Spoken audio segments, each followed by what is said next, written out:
The first thing that we did in order to model this zigzagging oscillation of the brake pressure was to create this parameter called brake change.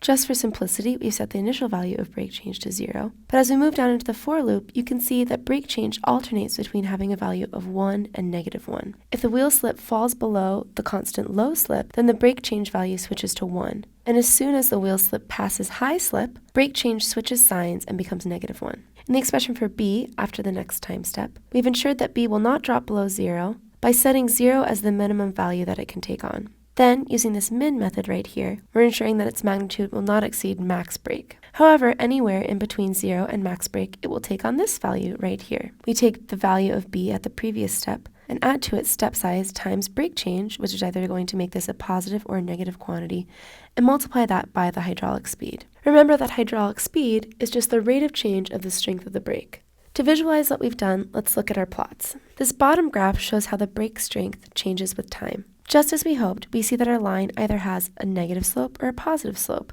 but of the same magnitude, just alternating signs. These changes in sign correspond to the flip in the sign of brake change. The crests of the brake strength curve are points at which brake change switches from being positive to being negative. In our code, we see that brake change switches to -1 if the wheel slip exceeds the value high slip. And if we look up at the corresponding values in wheel slip, we see that these points of transition in brake strength correspond to the highest values in wheel slip.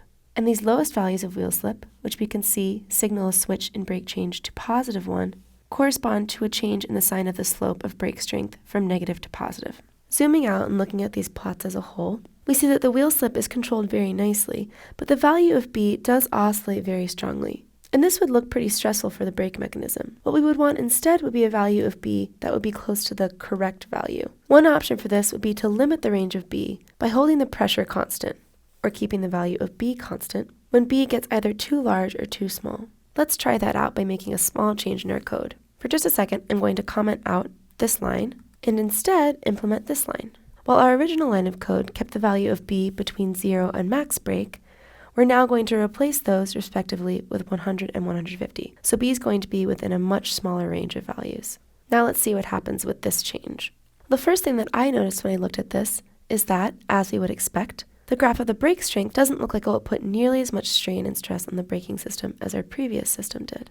The wheel slip also still stays within a very nice range, and our car does come to a complete stop. Despite the improvements that this would allow, it would require some additional knowledge that might be difficult to find.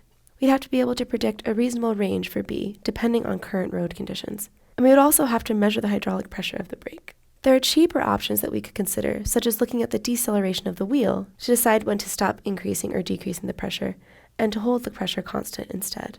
I hope you've enjoyed this brief introduction into the intricacies of actuators with discrete dynamics. Unfortunately, this is the end of our work for now with cars and braking systems, but we're moving on to something very exciting: wildfires. I know that playing with fire is risky, but luckily we're doing all of it on computers, so we don't really have much to worry about. Get ready for some very interesting problems. And great job on this unit.